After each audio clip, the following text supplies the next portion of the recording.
전 세계의 이상기후, 와, 지금 여러분 장난 아닙니다. 진짜 심각하다고 이야기할 정도로 전 세계의 이상기후 쇼크는요, 여기저기 난리도 아닙니다. 난리도 아니에요. 예. 지금 이 적도 부근의 온도가 1.5도 정도 더 올라갔다고 하잖아요. 그 바람에 말입니다. 어떤 지역은 폭우가, 어떤 지역은 폭염이, 어떤 지역은 최악의 가뭄이 완전히 전 세계를 다 덮쳤습니다. 그러다 보니까요, 곡물 가격이 천정부지라는 말이 저는 틀리지 않는다고 봅니다. 그렇게 많이 올라가고 있어요. 당장 설탕 가격 한번 보실래요? 얼마나 올라가고 있는지. 보시면 여러분들도 놀라실 거예요. 2020년 7월 대비해 보면요, 설탕 가격이 지금 보시다시피 12.63센트입니다. 야, 진짜 많이 올라가는데 이게 1년 지나고요, 2년 지나고 3년이 지나니까 12.63이요. 24.32까지 올라갔습니다. 24.32까지. 그것도 떨어져서 그렇습니다. 떨어져서. 결국은 말입니다. 지금 설탕 가격이 2배가 된다는 이야기잖아요. 2배가. 예. 이게 여러분 파운드당 24.32센트까지 떨어졌다는 건 저는 굉장히 충격이라고 봅니다. 왜 이런가? 쉽게 말하면 사탕수수를 재배하고 있는 원산지들 지금 가뭄 때문에 난리도 아니에요. 사탕수수 되면 제일 많이 재배하는 게 인도거든요.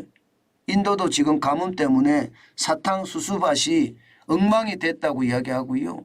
브라질도 마찬가지입니다. 가뭄이 이어지면서 말입니다.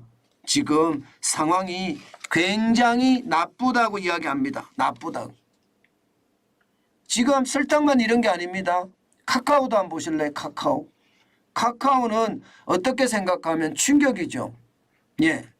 2020년 7월에 톤당 2,271달러였습니다. 그러던 것이 2023년 3년 만에 3,224달러입니다. 이게 말입니다. 2배까지는 안 됐지만 적어도 말입니다. 50% 가까이 올라갔잖아요. 50% 가까이. 야, 이게 뭐 충격이라고 이야기할 수밖에 없습니다. 지금 카카오가 이렇게 된 것은요, 아프리카 국가 중에 말입니다. 코트디부아르라고 있습니다. 이 나라에서 카카오 원두를 가장 많이 생산을 하는데 폭우 때문에, 전염병 때문에 완전히 흉작이라는 거예요. 그래서 가격이 지금 1년 전에 비해서도 50%가 오르고요. 3년 전에 비해서도 50% 가까이 올랐다는 이야기입니다. 그 정도로 말입니다. 상황이 심각하다 이렇게 이야기하고요. 더 심각한 것은요, 주식이 문제입니다. 밀이나 쌀, 보리 말입니다. 지금 밀이나 쌀, 보리도 올해 작황이 심상치 않습니다. 당장 쌀을 가장 많이 생산한다는 태국, 지금 강수량이 부족하대요. 그러면서 말입니다. 쌀 생산량이 줄어들 거다 이렇게 이야기합니다. 가격도 당연히 지금 올라가고 있는 중입니다.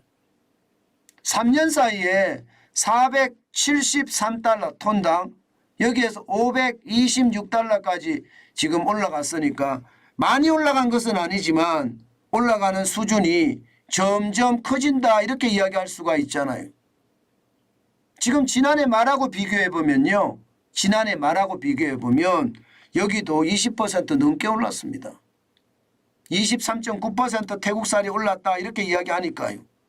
예, 마찬가지로 밀도 마찬가지입니다. 밀도 지금 호주의 가뭄 때문에 이게 심각하다 이런 얘기가 나옵니다. 이렇게 되면 여러분 세계적으로 말입니다. 다시 한번 곡물에 대한 폭등이라는 그런 수식어가 또 달릴지도 모르겠어요. 아마 여러분들도 잘 아실 거예요. 이게 우크라이나 전쟁이 터지면서 곡물값이 어떻게 됐는지 다 잘 아시죠? 그때 완전히 폭등했거든요. 그런 모양새가 지금 나올 듯해요. 지금 이상기후도 이상기후지만 지금 흑해 부분에 말입니다. 곡물 수출을 러시아가 또 막고 있거든요. 와, 이거 장난 아닙니다. 지금 이렇게 만약에 막고 말입니다. 실제 오데사 항구에 식량을 수출하는 기반 시설까지 폭격을 가하고 있어요. 이렇게 되면 안 그래도 어려운데 이상기후 때문에 진짜 많은 사람들이 기아로 굶어 죽을 가능성 굉장히 많습니다. 여러분도 알다시피 세계 식량 부족 인구가 24억 명이래요. 그중에 아시아가 11억 명이고요. 아프리카가 8억 6,800만 명. 이게 만약에 말입니다. 식량 수출이 제대로 안 일어나잖아요. 또 가격이 말입니다. 우크라이나와 러시아의 전쟁, 러시아가 우크라이나 침공했을 때부터 159.7까지 올라갔던 세계 식량 가격 지수, 이런 상황이 닥치면 여러분 아마 또 한 번의 곡물 가격의 폭등이 온다는 그런 이야기도 현재까지는 나오고 있습니다. 그 정도로 말입니다. 지금 곡물 가격에 대한, 식량 가격에 대한 위험은 지금 커지고 있다, 이런 얘기예요. 예상했던 것보다 말입니다. 시장의 위협이 더 커진다, 더 빨라진다, 이렇게 생각이 드시죠? 저도 그렇게 생각을 합니다. 이상기후라는 건 앞으로 말입니다.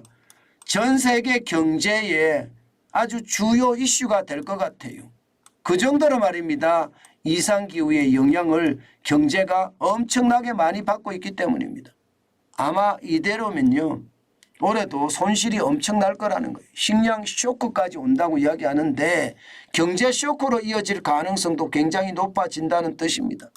여러분 보시다시피 이상기후로 인한 경제적 손실을 보면 엘니뇨 현상을 중심으로 보면 말입니다. 1982년에서 1983년에는 4조 1천억 달러 정도 됐습니다. 어마어마한 금액이죠.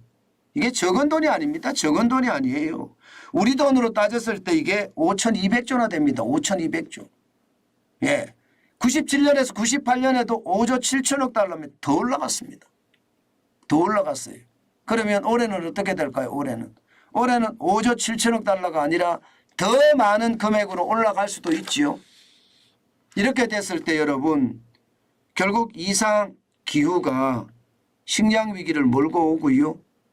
러시아의 어떤 흑해를 통한 식량 수출을 막으면 이게 식량 위기는 더 가중이 되면서 자칫 잘못하면 지금 우리가 맞았던 2022년 3월처럼 최악의 식량 위기를 겪을 수도 있다.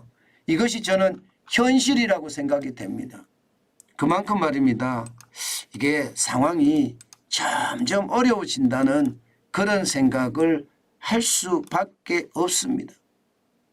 저는 시장을 볼 때마다 제 스스로도 많이 놀라면서 시장을 보는데요. 시장을 볼 때마다 시장의 충격을 보고 있으면 가슴이 막 떨립니다. 이게 제가 작은 단서라고 이야기하잖아요. 그죠? 근데 작은 단서가 계속 현실이 된다는 게 저는 솔직히 더 무섭습니다.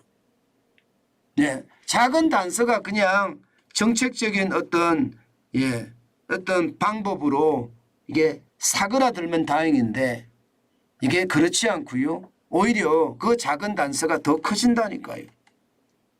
그래서 경제가 좀 어려워지는 것은 아닌가. 저는 그런 생각도 진짜 많이 해봅니다. 여러분, 시장은요, 변화무쌍하다고 하지만 늘 조심해야 되는 것은 잊지 말았으면 좋겠습니다. 지금 이대로라면 또 한 번 곡물값의 폭등이 올 가능성 높아진다. 저는 이렇게 여러분에게 말씀드리겠습니다.